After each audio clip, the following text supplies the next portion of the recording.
grow things, to make change, and to take, really, I'll get back to my business, to take a business and to grow it, from a small entrepreneurial business to the New York Stock Exchange is quite a feat, and to operate it outside of the United States as well.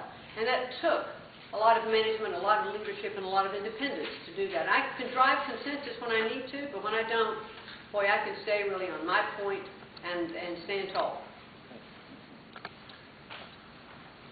We're just about out of time here, Linda, and I appreciate very much your taking these questions, which you've been very direct and willing on them. And I'm going to ask you the last question, okay. If I might. Jeff Stadopetro practically convinced me not to do it, but I have one question that I've had since you first declared your candidacy, and I may as well put it to you. I was very involved in 1991 in the fight against the state income tax. And I thought that Lowell Weicker was not only wrong about that and did something that was very destructive to the state, but that he was duplicitous. I think one of the things that bothered me about him is having run ads during the campaign saying that imposing an income tax would be like throwing gasoline on the fire. Yes, some of you remember that. That was running in November, and in January he said, we have to have an income tax, and we can't have anything but an income tax. It couldn't have been a less trustworthy performance on his part.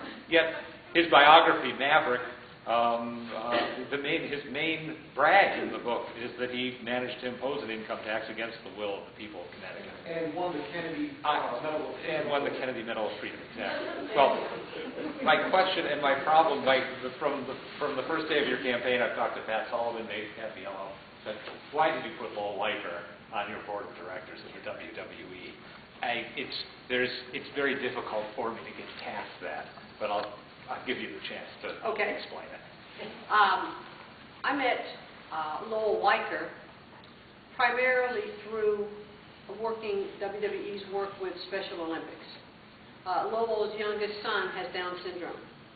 He's now in his 20s, but when I first met Sonny Weicker, he was just a kid, like maybe as an infant, but then I saw him later on as a young man, and he became a huge WWE fan. Sonny did. Through knowing Sonny and Special Olympics, I met Lowell a couple of times, and also working with Susan St. James and Dick Ebersol, who were very involved in Special Olympics. Dick Ebersol was the chairman of NBC Sports. And they introduced me again, sort of made a formal introduction to Lowell. And Lowell, because of all the work that WWE had done with Special Olympics, Lowell brought the World Games of Special Olympics to New Haven, I think like in the mid-90s. And he asked me to serve on the Governor's Council for the World Games, which I gladly did, and it was a wonderful thing to do. When we took our company public in 1999, we were looking for diversity of people on the board. We have a stockbroker. Lowell was a former governor and senator. We had two people from the media. We had someone else from the financial community. Felt that we had a pretty good balanced group of outside directors, and that's why Lowell's on the board. Thank you. I think we promised Linda that she would be done at 2:30. I know there's some more questions, but I think she's answered a tremendous number of them. And I'm happy to. Thank you.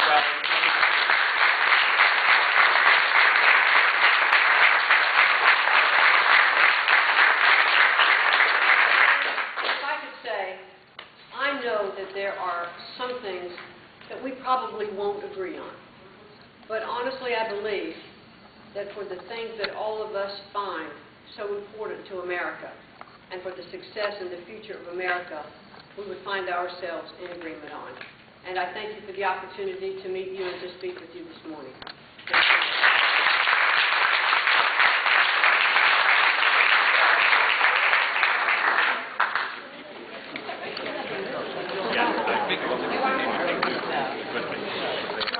Yes, if you would, make a final pitch. Yes. I heard you mention that you were at a meeting with dear Rosa. Yes. How did you find out about this? I mean, how did you, I have called her office, I don't know how many times.